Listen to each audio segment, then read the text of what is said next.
Ну, сегодня у нас довольно необычное глубокое погружение. Мы будем препарировать один очень странный лот с интернет-аукциона eBay. Наша цель — понять, почему, казалось бы, старая и разбитая елочная игрушка продается как редчайший коллекционный предмет. Да, это прям настоящая находка. И чтобы понять всю суть, нам нужно для начала рассмотреть сам этот предмет, его, так сказать, историческом контексте. Да, это все равно, что, знаешь, найти карту сокровищ на обратной стороне старого магазинного чека. Мы смотрим на обычный коммерческий листинг, а видим целую историю. Итак, сам лот. Это старая советская елочная игрушка, так называемая редисочка из класки Чиполлино, которая, как указано продавцом, была произведена на территории Украины. И это получается где-то в 50-х или, может, 60-х годах? Верно. Размер там всего 8 или 9 сантиметров. И это тончайшее дутое стекло. Плюс ручная роспись, знаешь, такая пурпурная, зеленая и белая краска.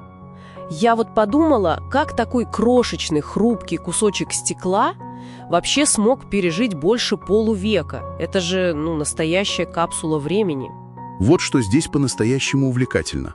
Сами по себе персонажи серии Чиполлино, они считаются настоящим святым граалем среди коллекционеров советского стекла.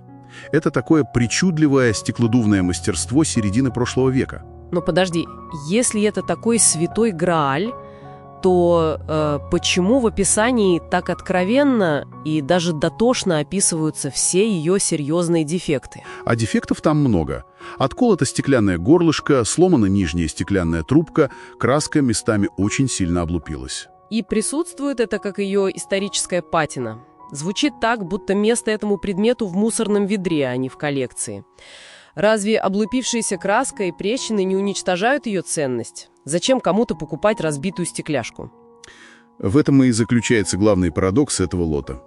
Продавец прямо не рекомендует вешать эту игрушку на новогоднюю елку. Да ладно? А для чего тогда она нужна, если не для елки? Она позиционируется как идеальный материал для реставрации. Или, что еще интереснее, как аутентичный состаренный элемент. Аутентичный состаренный элемент. Звучит как-то очень профессионально. Именно. Это для создания уникальных арт-инсталляций, профессионального фотореквизита и кинематографических декораций. Повреждения лишь добавляют ей ностальгического шарма старой сказки. То есть для кино. Получается, в эпоху абсолютной цифровой картинки всем нужна реальная текстура. Да, потому что искусственная старина почти всегда выглядит плоской на камеру. Современная оптика сразу выдает фальшивку или пластик, наспех загримированный под винтаж. И художникам-постановщикам требуются оригиналы. Да, микротрещины в тончайшем дутом стекле преломляют свет так, как может сделать только реальное время. Сколы и облупившаяся краска служат своеобразным сертификатом подлинности. Вау, то есть эстетика разрушения создает ту самую атмосферу, в которую мы верим. Слушай, это удивительно.